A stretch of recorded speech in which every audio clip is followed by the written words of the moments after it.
Assalamualaikum warahmatullahi wabarakatuh. Selamat pagi dan salam sejahtera untuk kita semua. Apa kabar kalian hari ini? Semoga semua sehat dan baik-baik saja ya. Pada video pembelajaran kali ini, Bapak akan mengajak kalian untuk belajar tentang listrik dinamis dalam kehidupan sehari-hari.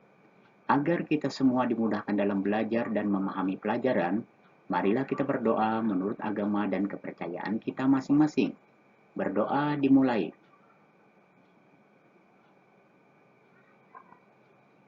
Berdoa selesai. Pada semester yang lalu, kita sudah belajar tentang listrik statis. Apa ya perbedaan antara listrik statis dan listrik dinamis? Untuk menjawab pertanyaan itu, mari kita simak video pembelajaran berikut ini. Adapun tujuan pembelajaran yang ingin kita capai adalah menyelidiki keberadaan arus listrik pada suatu rangkaian. 2. Menganalisis fungsi lempeng seng dan paku pada percobaan baterai buah. 3. Membedakan rangkaian listrik terbuka dan tertutup. 4. Mengidentifikasi macam-macam bahan yang dapat menghantarkan arus listrik. 5. Menyelidiki jenis zat cair yang dapat menghantarkan arus listrik. 6. Menggambarkan grafik hubungan antara besar hambatan listrik dengan luas penampang kawat penghantar. 7. Membedakan karakteristik rangkaian listrik seri dan paralel. 8. Menghitung besar arus listrik dalam suatu kawat penghantar dalam rangkaian listrik seri, paralel, dan campuran. 9. Menghitung besar energi listrik. 10. Menghitung besar daya listrik. 11. Menghitung biaya listrik bulanan rumah tangga. 12. Menyebutkan keuntungan penggunaan energi alternatif. Arus listrik dalam suatu rangkaian. Jika kita perhatikan lampu atau alat-alat elektronik di rumah kita, semua alat tersebut menggunakan kabel sebagai penghubung aliran arus listrik. Dari manakah aliran arus listrik itu berasal? Aliran arus listrik berasal dari sumber listrik, yaitu pembangkit listrik. Selain itu, ada juga pembangkit listrik berupa generator, aki, baterai, dan buah-buahan. Jadi, aliran arus listrik berasal dari pembangkit listrik, generator, aki, baterai, dan buah-buahan. Untuk menyelidiki arus listrik, mari kita perhatikan percobaan berikut ini.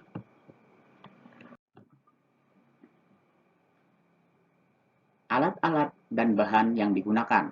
1. Semangka. 2. Lempeng seng. 3. Lempeng besi atau paku. 4. Penjepit buaya berwarna merah dan berwarna hitam. 5. Gunting. 6. Pisau. 7. Ampermeter. Dan 8. Saklar. Cara kerjanya adalah potonglah semangka menjadi 2 bagian. Kemudian, tancapkan lempeng seng dan lempeng besi atau paku pada semangka. Hubungkan lempeng seng, saklar dan ampermeter dengan menggunakan kabel penjepit buaya. Aturlah ampermeter dengan batas ukur arus listrik yang paling kecil. Kemudian, hidupkan on pada saklar. 4. Bacalah kuat arus listrik yang ditimbulkan oleh ampermeter. Nah, dari percobaan tersebut, ternyata semangka dapat menghasilkan arus listrik karena pada ampermeter itu terlihat adanya kuat arus. Kesimpulan yang dapat diambil dari percobaan tersebut adalah buah dapat berperan sebagai sumber arus listrik. 2. Lempeng besi berfungsi untuk menimbulkan beda potensial pada semangka, yaitu sebagai kutub positif. Sedangkan lempeng seng berfungsi sebagai kutub negatifnya. Karena adanya beda potensial, maka Elektron akan terdorong untuk bergerak sehingga memacu adanya aliran listrik dalam rangkaian tersebut. Rangkaian listrik tertutup dan listrik terbuka. Perhatikan dua gambar berikut ini. Ada gambar A dan ada gambar B. Gambar A merupakan listrik terbuka karena saklar belum terhubung sehingga lampu tidak menyala. Sedangkan gambar B merupakan rangkaian listrik tertutup karena saklar sudah terhubung dan lampu menyala. Macam-macam bahan penghantar listrik. 1. Konduktor, yaitu bahan yang dapat menghantarkan listrik dengan baik. Contohnya, emas, perak, dan tembaga. Yang kedua adalah semikonduktor, yaitu bahan yang dapat menghantarkan listrik jika pada suhu tinggi. Contohnya, karbon, silikon, dan germanium. Isolator.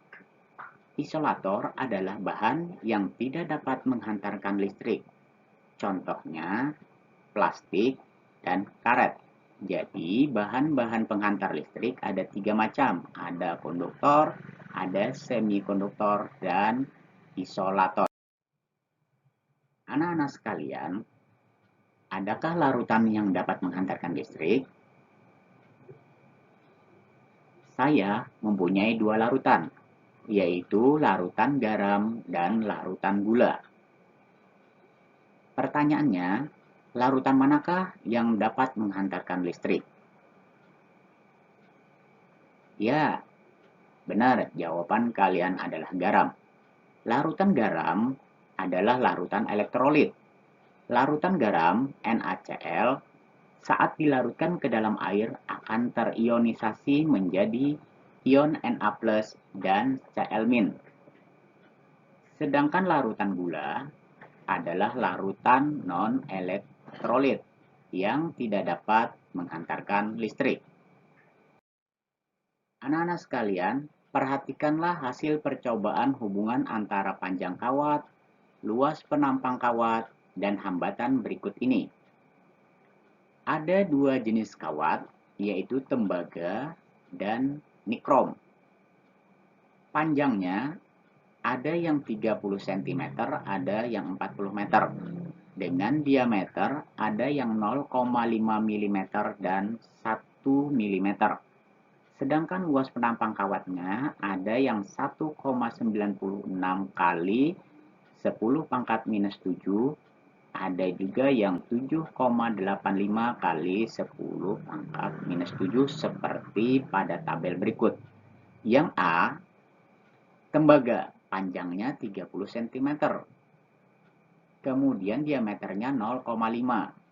Luas penampang kawatnya 1,96 kali 10⁻⁷. Ternyata menghasilkan hambatan dalam ohm sebesar 2,63 kali 10⁻²⁰ ohm. Yang B, tembaga juga, panjangnya sama 30 cm. Diameternya 1 mm. Luas penampangnya 7,85 kali 10⁻⁷. Menghasilkan hambatan sebesar 0,66 kali 10⁻². Dari hasil penelitian A dengan B, ternyata kita lihat panjangnya sama tapi diameternya beda. Luas penampangnya juga berbeda. Yang A lebih kecil diameternya. Kemudian luas penampangnya juga lebih kecil. Tetapi hambatan yang dihasilkan lebih besar. Kemudian tembaga B 30 cm panjangnya sama tapi diameternya lebih besar yaitu 1 mm. Luas penampang kawatnya 7,85 kali 10⁻⁷ meter persegi.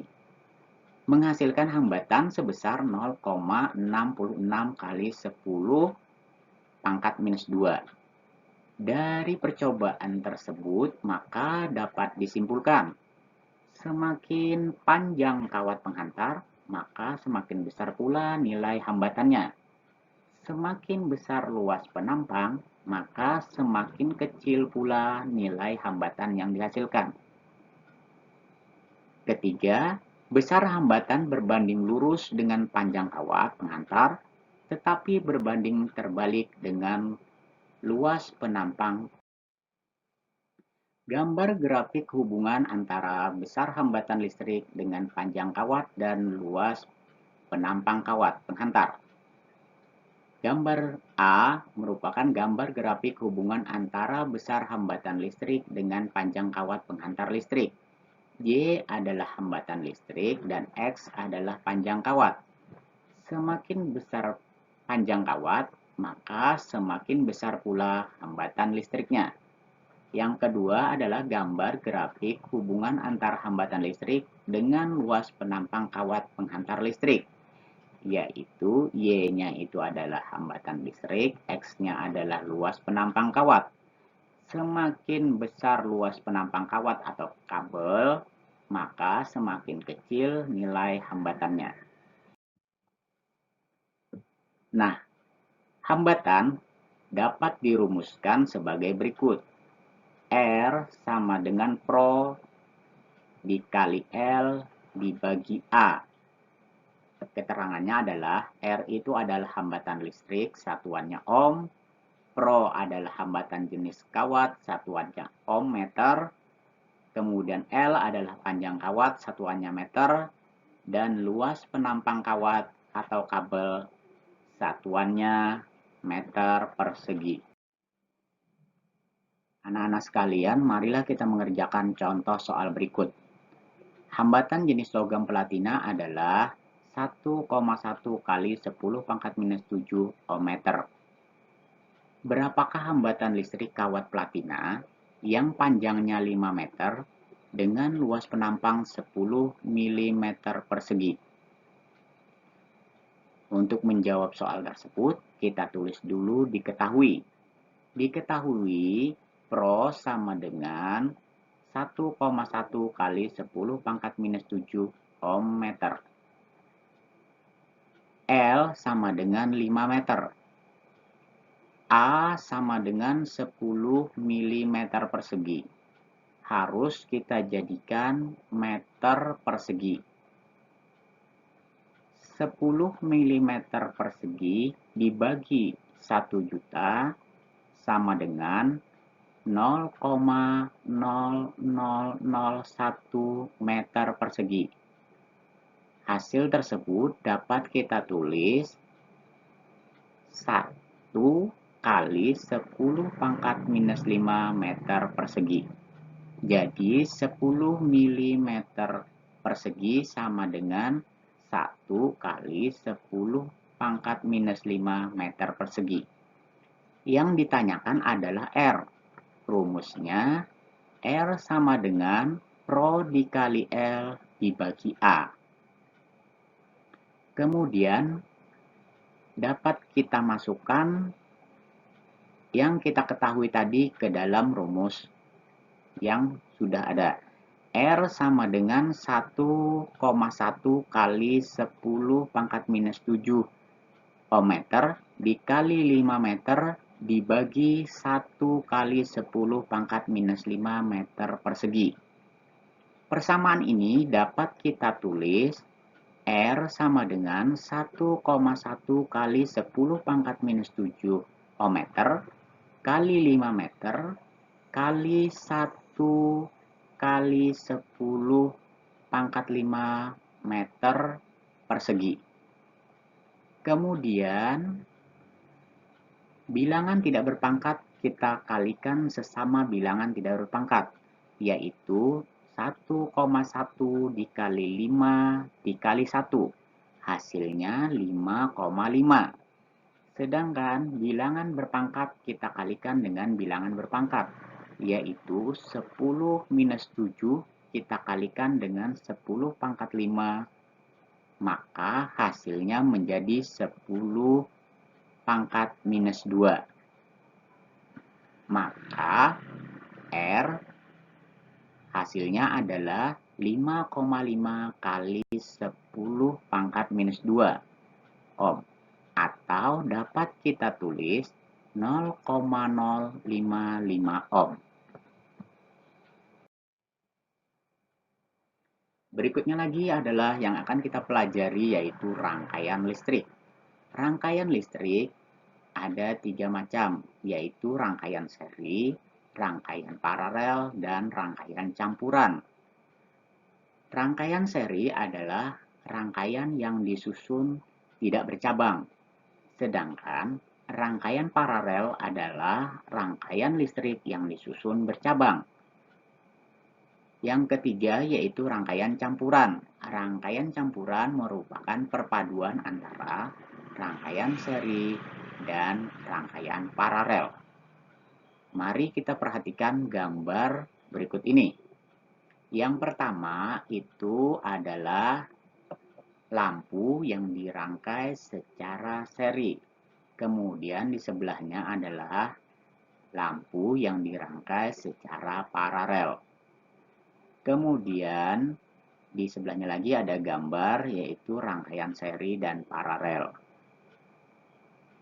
Nah, biasanya di dalam soal-soal fisika, rangkaian hambatan itu digambarkan dengan seperti sisir, itu ada. Kemudian, jika hambatannya itu lebih dari 1, maka diberi kode R1, R2, R3, dan seterusnya. Demikian pula dengan yang hambatan paralel. Hambatan paralel dibikin secara bercabang. R-nya juga lebih dari 1. Di sini digambar itu ada R1, R2, R3 yaitu 2 ohm, 3 ohm, dan 6 ohm. Rangkaian listrik. Hukum Kirchhoff. Hukum Kirchhoff itu berbunyi adalah kuat arus yang masuk sama dengan kuat arus yang keluar. I sama dengan I absen. Perhatikan gambar berikut ini. Pada gambar ada 2 kuat arus yang masuk, yaitu I1 dan I2. Kemudian yang keluar ada 3 kuat arus, yaitu I3, I4, dan I5. Sekarang mari kita kerjakan soal berikut ini. Tadi hukum Kirchhoff berbunyi adalah kuat arus yang masuk sama dengan kuat arus yang keluar. Kita lihat gambar ada 5 kuat arus.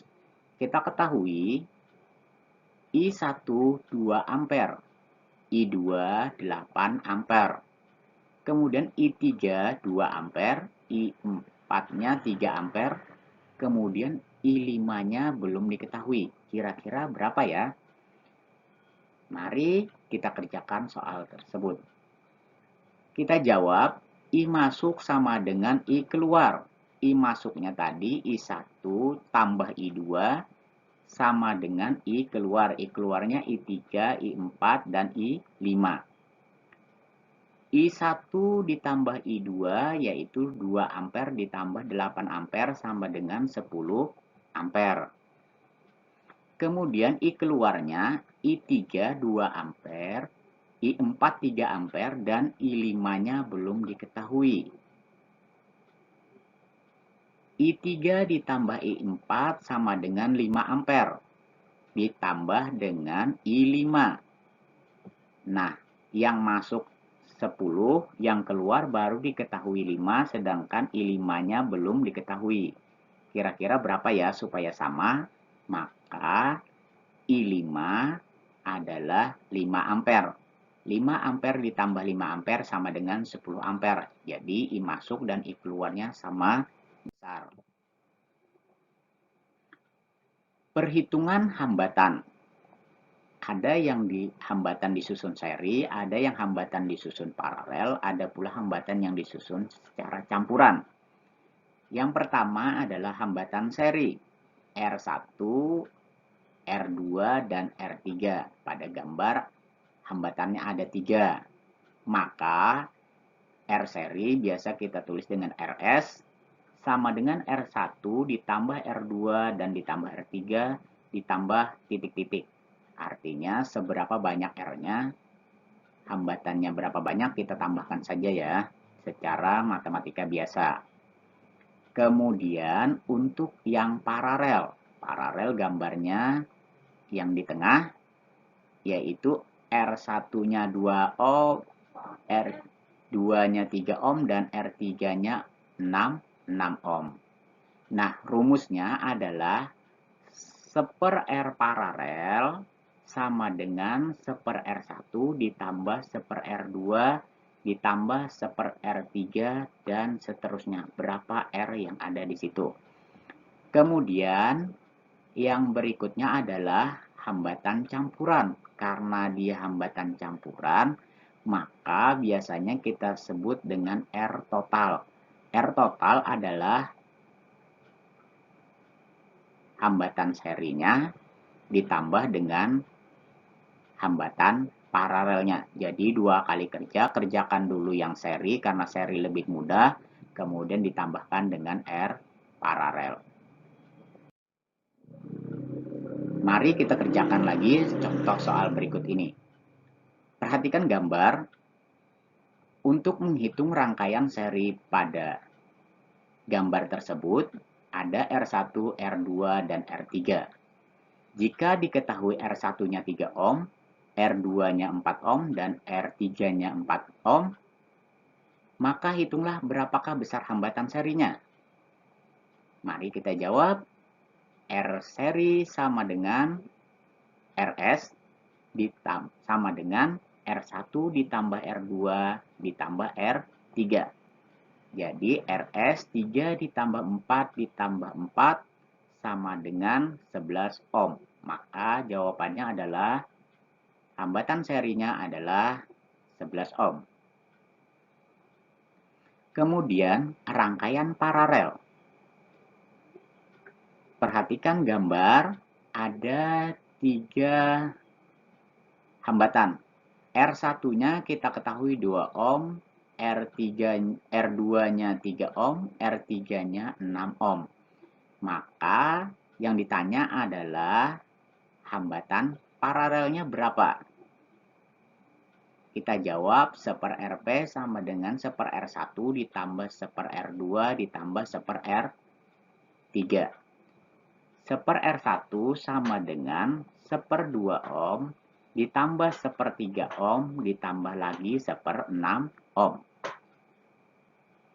1/Rp sama dengan, untuk menjawab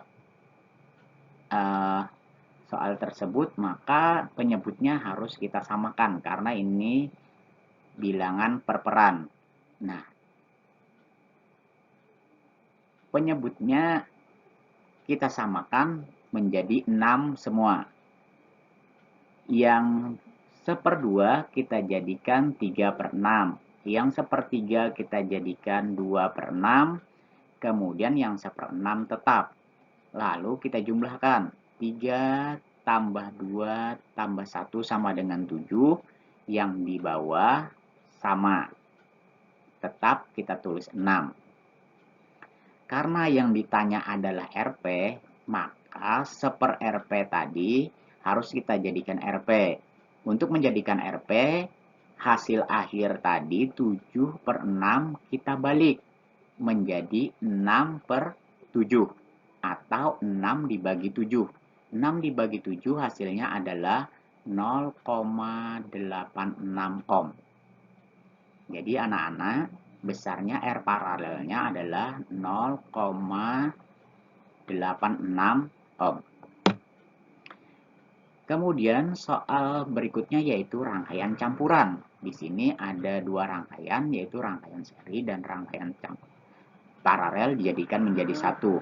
Rangkaian serinya diketahui adalah R1-nya 2 ohm, R2-nya 3 ohm. Kemudian rangkaian paralelnya itu R3-nya 4 ohm dan R4-nya 8 ohm. Maka untuk menjawab adalah R total sama dengan R seri ditambah R paralel. R serinya R1 tambah R2 gampang aja ya. 2 ditambah 3 sama dengan 5 ohm. Sedangkan R paralelnya adalah 1/4 ditambah 1/8. Kemudian kita samakan dulu penyebutnya menjadi 2/8 ditambah 1/8. Hasilnya adalah 3/8. Karena yang ditanya tadi adalah RP-nya saja atau R paralelnya saja, maka kita balik menjadi 8 dibagi 3. Hasilnya adalah 2,7. Maka hasil R totalnya adalah 5 ditambah 2,7. Hasilnya adalah 7,7 ohm. Paham ya? Kemudian energi listrik. Energi listrik dirumuskan W sama dengan V kali I kali T. Bisa juga dengan menggunakan rumus lain, yaitu W sama dengan I kuadrat dikali R dikali T.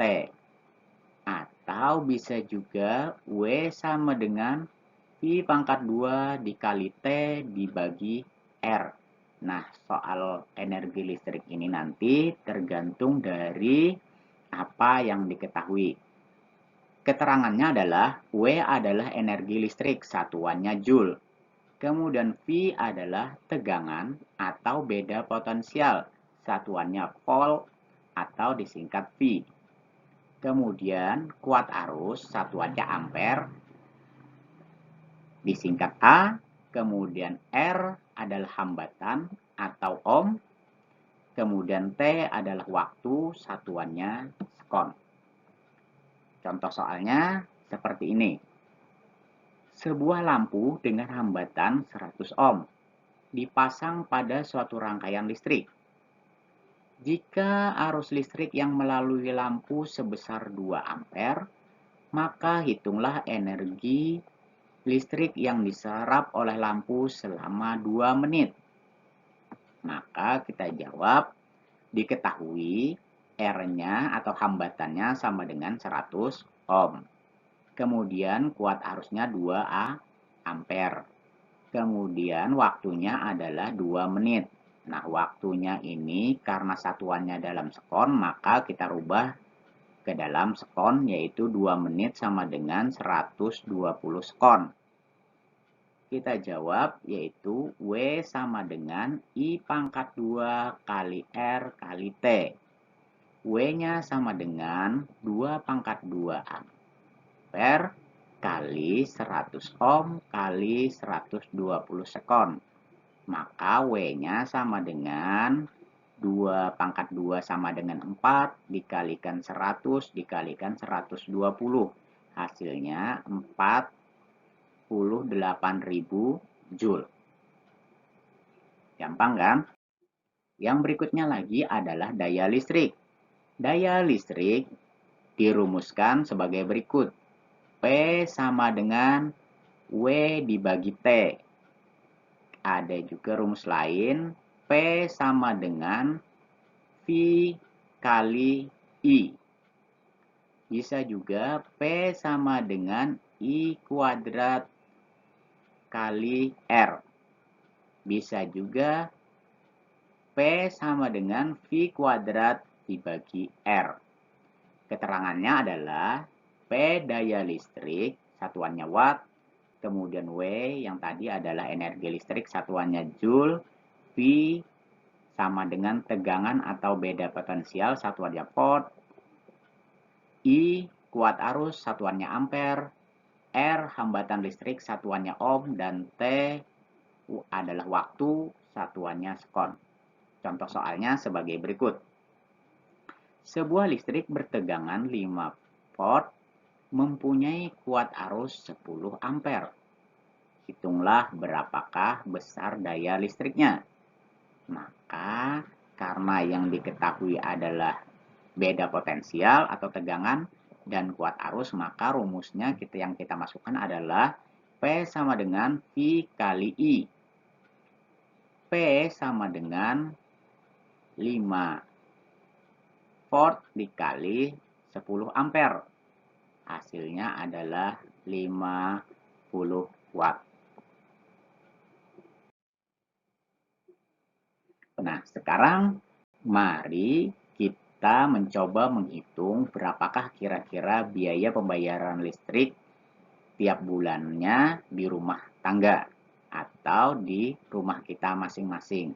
Nah, ini saya contohkan adalah rumah Pak Rahmat mempunyai alat-alat listrik dan lama penggunaannya seperti tabel berikut ini. Pak Rahmat mempunyai 2 lampu besarnya 25 watt dipakai selama 10 jam per hari. Kemudian mempunyai setrika 1 buah dengan besarnya daya 200 watt. Lama pemakaiannya adalah 2 jam per hari. Kemudian Pak Rahmat juga mempunyai televisi 1 buah, yaitu dayanya 100 watt dipakai selama 18 jam per hari. Dari data di atas, maka kita dapat menghitung berapakah biaya listrik yang harus dibayar oleh Pak Rahmat selama 1 bulan. Dalam perhitungannya adalah 30 hari jika harga per kWh sama dengan Rp500.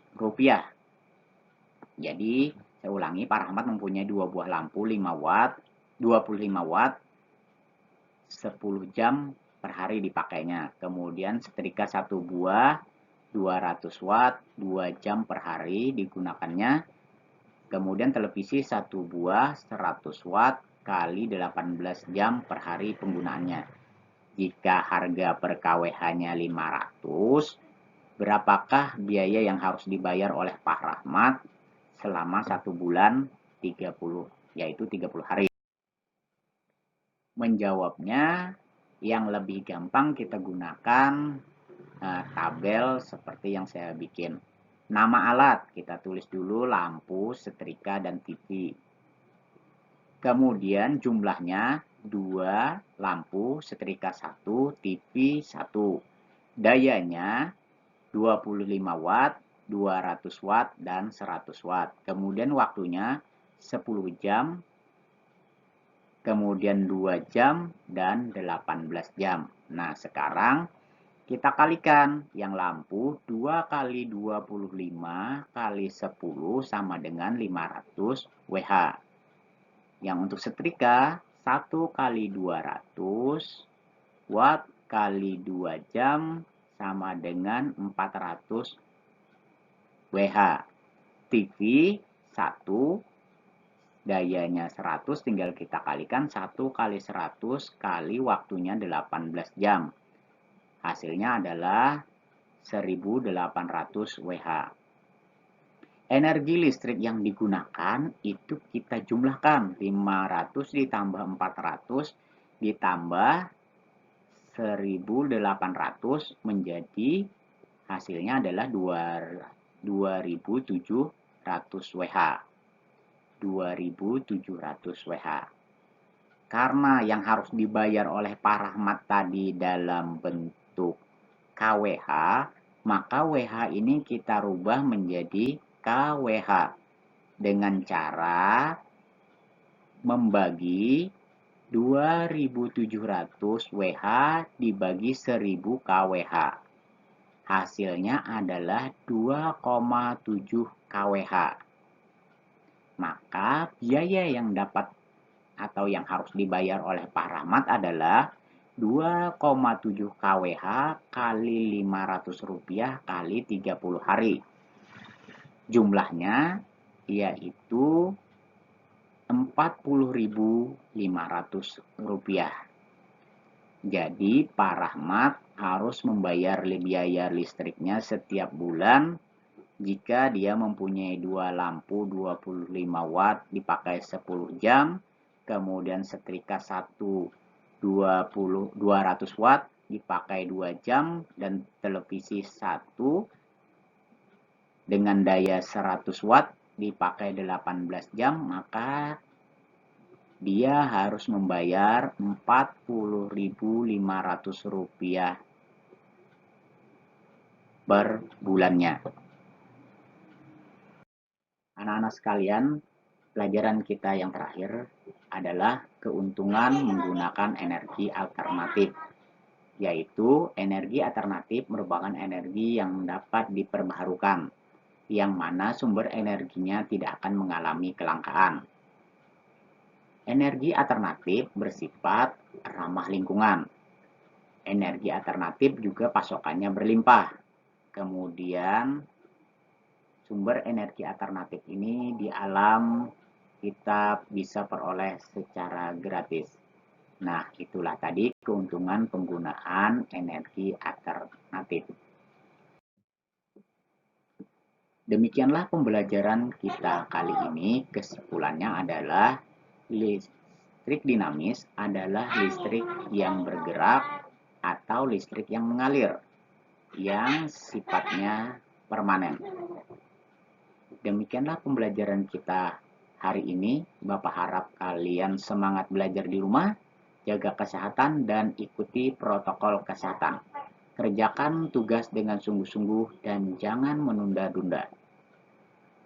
Wassalamualaikum warahmatullahi wabarakatuh. Selamat pagi dan salam sejahtera.